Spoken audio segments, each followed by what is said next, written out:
and I've got something I just got to get out there because it was World War III in my house last night. I got 4 kids, and it was a war over hair in the bathtub drain and clogging the drain.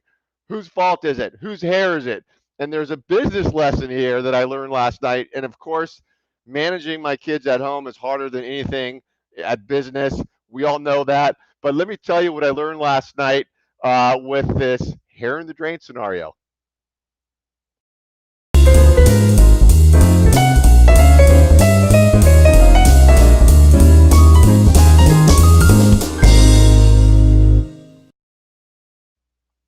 Okay, too funny. So I'm sitting there and war breaks out. Hair in the drain, drain's clogged. Whose is it? The girls are blaming the boy. The boy's blaming the girls. And I'm thinking to myself, okay, normally I just yell out and say, okay, everyone be quiet and figure it out and stop. And I'd go postal, and but I said, okay, how do I get this done here? How do we figure this thing out? And so I called a timeout. I said, Tio, everybody in the bathroom.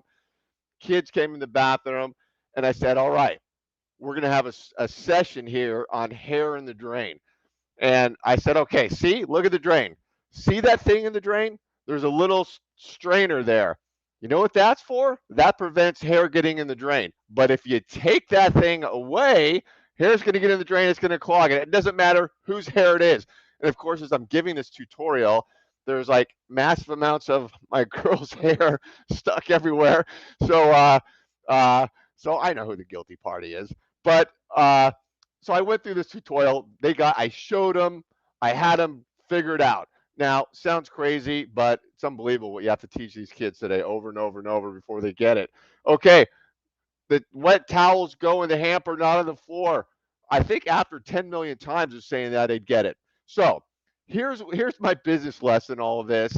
And Sue, if you're watching this, you'll laugh because I was talking with Sue, a very good friend of mine, about this morning. We were both laughing as we were going through her business.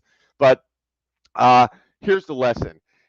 When it comes to selling and marketing, building out a business, there's a lot of tools, a lot of strategies, a lot of things you can do. There's a lot of noise out there. Everyone telling you do this, do that.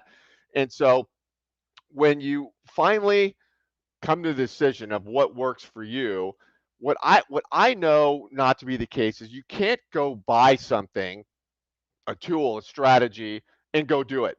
Selling and marketing is really, really hard. And growing a business, we all know that. Otherwise, everybody would be an expert at it. So, what has to happen in any sort of building of the business is having a mentor that's there with you, talking with you, helping you along the way. And the old adage that even the best players on any professional team, they've got mentors, they've got coaches, right? They've got personal people helping them, and they're the best of the best. And so what this lesson is that you've got to have tight interaction and strategy and talking to somebody, help along the way. And it's just a waste of time and money when someone says, here's a tool, you buy the tool, okay, go use it. It doesn't happen. I kind of call it the Tony Robbins effect, where people go and they go to that guy's shows. And I know he's respected, does good stuff, but they go to his shows and they buy his books, they walk on hot coals. He says, all right, do these 10 things when you get back to the office and you're going to explode your growth. And people do 10 things for 2 days, they never do them again because there isn't that accountability along the way. So that was my lesson last night: is hands-on, show people tutorials, get in there with them, coach them through it. And anyways, that's the message I wanted to get across. Thanks for being here. We'll see you next time.